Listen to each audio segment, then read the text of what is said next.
ವಸ್ತುನಿಷ್ಠತೆ, ವಿಶ್ವಾಸಾರ್ಹತೆ, ನಿಖರತೆಗಾಗಿ ನೋಡ್ತಾ ಇರಿ ನ್ಯೂಸ್ ಪುತ್ತೂರು, ಜನಮನದ ಪ್ರತಿಧ್ವನಿ. ಶುಭ ಸಂಜೆ. ನಾನು ಶ್ರೀಮಾ. ಇಂದಿನ ಮುಖ್ಯಾಂಶಗಳು: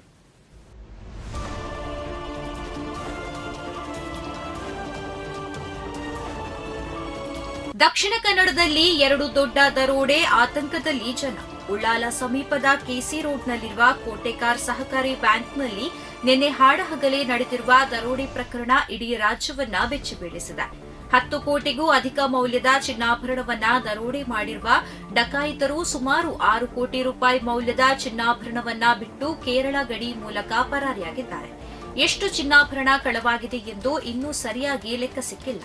ಪೊಲೀಸರು 2 ತಂಡಗಳಾಗಿ ದರೋಡೆಕೋರರ ಪತ್ತೆ ಕಾರ್ಯ ಆರಂಭಿಸಿದ್ದಾರೆ ಎನ್ನಲಾಗಿದೆ. ಬಾವಿಗೆ ಹಾರಿ ಮಹಿಳೆ ಆತ್ಮಹತ್ಯೆ.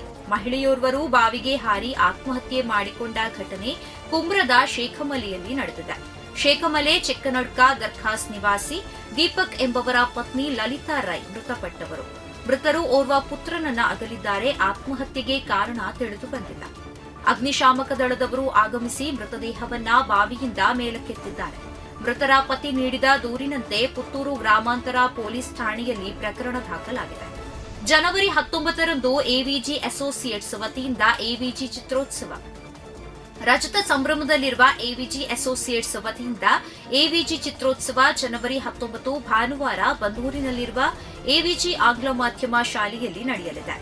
ಬೆಳಗ್ಗೆ 9:30ಕ್ಕೆ ನಡೆಯುವ ಕಾರ್ಯಕ್ರಮವನ್ನ ಯೋಗದಲ್ಲಿ ರಾಷ್ಟ್ರ ಪ್ರಶಸ್ತಿ ಪಡೆದ ಮಿನ್ನಿತ್ ನೀರ್ಪಾಜೆ ಉದ್ಘಾಟಿಸಲಿದ್ದು, ಪುತ್ತೂರು ಬಾಲಾಜಿ ಫ್ರೆಂಡ್ಸ್ನ ಕಳುವಾಜೆ ವೆಂಕಟರಮಣ ಗೌಡ ಉಪಸ್ಥಿತರಿರುವವರು.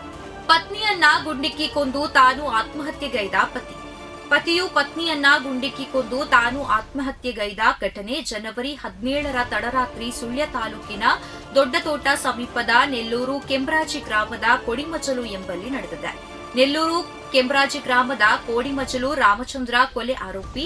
ಆತನ ಪತ್ನಿ ವಿನೋದ ಹತ್ಯೆಯಾದವರು. ರಾಮಚಂದ್ರ ಪತ್ನಿಯನ್ನ ಕೋವಿಯಿಂದ ಗುಂಡಿಕ್ಕಿ ಕೊಂದು ತಾನು ವಿಷ ಸೇವಿಸಿ ಆತ್ಮಹತ್ಯೆ ಮಾಡಿಕೊಂಡಿರುವುದಾಗಿ ಹೇಳಲಾಗಿದೆ.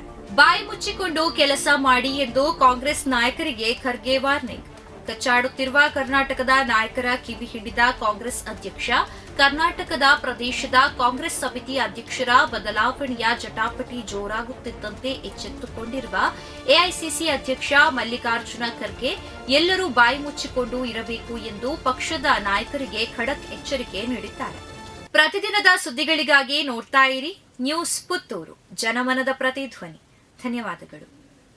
ವಸ್ತುನಿಷ್ಠತೆ, ವಿಶ್ವಾಸಾರ್ಹತೆ, ನಿಖರತೆಗಾಗಿ ನೋಡ್ತಾ ಇರಿ ನ್ಯೂಸ್ ಪುತ್ತೂರು, ಜನಮನದ ಪ್ರತಿಧ್ವನಿ.